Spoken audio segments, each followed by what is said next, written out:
एक सुंदर से जंगल में एक मेहनती चिड़िया रहती थी। वो बहुत ही ज्यादा ईमानदार थी। शाम के समय वो अपनी बेटी के साथ अपने घर में बैठी हुई थी। तभी दरवाजे पर कोई आता है। मम्मा चिड़िया जाकर दरवाजा खोलती है। बाहर में कोई साधु पंछी खड़ा था।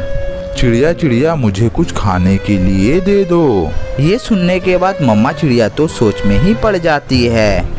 अगर तुम्हारे पास कुछ नहीं है तो मैं चला जाता हूँ। नहीं नहीं, आप रुकिए, मैं आपको एक रोटी देती हूँ। फिर टुनटुनी चिड़िया अपने घर चली जाती है। मम्मी, अगर आप ये रोटी उस साधु को दे दोगी तो हम लोग क्या खाएंगे? बेटी, घर आए साधु को कभी भी खाली हाथ नहीं भेजते हैं। ऊपर वाला हमें भी खाना दे ही देगा। ऐसा कहने के बाद टुनटुनी चिड़िया उस साधु पंछी को रोटी देने के लिए जाती है। जुग जुग जियो बेटी, तुमने मेरी भूख मिटाई है, ऊपर वाला भी तुम्हारा भूख मिटाएगा। उसे टुनटुनी चिड़िया और उसकी बेटी भूखी ही सो जाती है। दूसरे दिन टुनटुनी चिड़िया जंगल में लकड़ियाँ लाने के लिए जाने वाली थी। तभी वहाँ पर एक कौवा आ जाता है। कौवा बहुत ही ज्यादा लालची और बदमाश था। चिड़िया चिड़िया मुझे भी अपने साथ लकड़ियाँ काटने के लिए लेकर जाओ। कौवे भैया, आप तो मेरे साथ जाकर काम तो करते नहीं हो, उल्टा मुझे तंग करते हो। नहीं टुनटुनी चिड़िया, मैंने सोच लिया है कि मैं बहुत ज्यादा मेहनत करूँगा और एक अच्छा पंछी बनूंगा। फिर टुनटुनी चिड़िया कौवे को अपने साथ ले जाती है। जंगल जाते ही आलसी कौवे को नींद आने लगती है। टुनटुनी चिड़िया, तुम लकड़ियों को एक जगह कर लो, मैं थोड़ा आराम कर लेता हूँ। मैंने तुम्हें कहा था ना कि तुम कामचोर और एक नंबर के आलसी हो। उसके बाद टुनटुनी चिड़िया अपने काम में लग जाती है और इधर कालू कौवा मजे से सो जाता है। टुनटुनी चिड़िया लकड़ियाँ काट ही रही थी। तभी वहाँ पर साधु पंछी आ जाता है।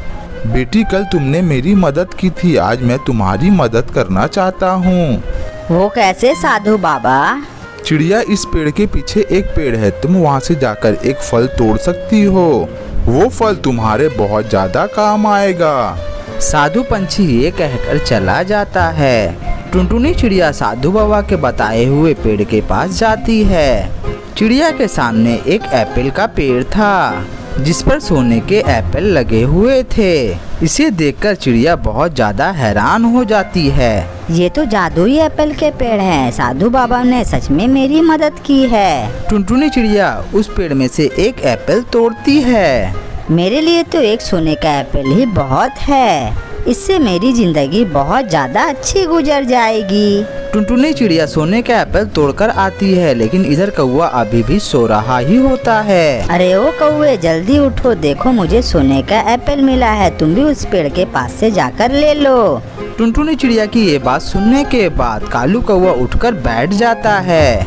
कहाँ टुनटुनी चिड़िया, कहाँ पर? वो सामने वाले बड़े पेड़ के पीछे। चिड़िया अपना सोने का एप्पल लेकर घर चली जाती है।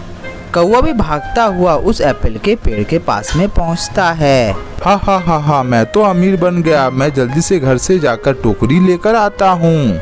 मैं इस पेड़ से सारे सोने के एप्पल तोड़ लेता हूँ। कालू कौवा तुरंत अपने घर जाता है और अपनी पत्नी को आवाज देता है। सुंदरी सुंदरी, कहाँ हो? जल्दी से बाहर आओ, जल्दी से मुझे बड़ी वाली टोकरी दो। अरे कालू, क्या हुआ? तुम इतना ज्यादा शोर क्यों मचा रहे हो? कालू कौवा अपनी पत्नी को सारी बातें बता देता है।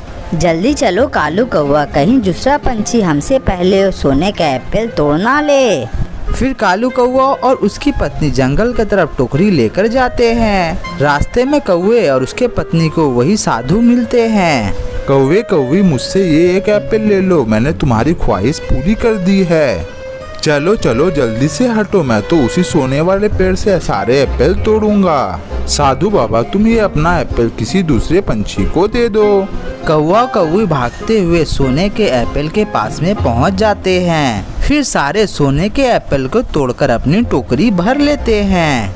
फिर कालू कौवा और उसकी पत्नी सारे पेड़ को खाली कर देते हैं। फिर कालू कौवा और उसकी पत्नी जल्दी से सोने के एप्पल लेकर घर आते हैं। कालू जी रुकिए, मैं फिर से एक बार कितने एप्पल हैं ये गिन लेती हूँ। जब सुंदरी कौवी उस टोकरी में से एप्पल को निकालती है तो देखती है उसमें मिट्टी के एप्पल हैं।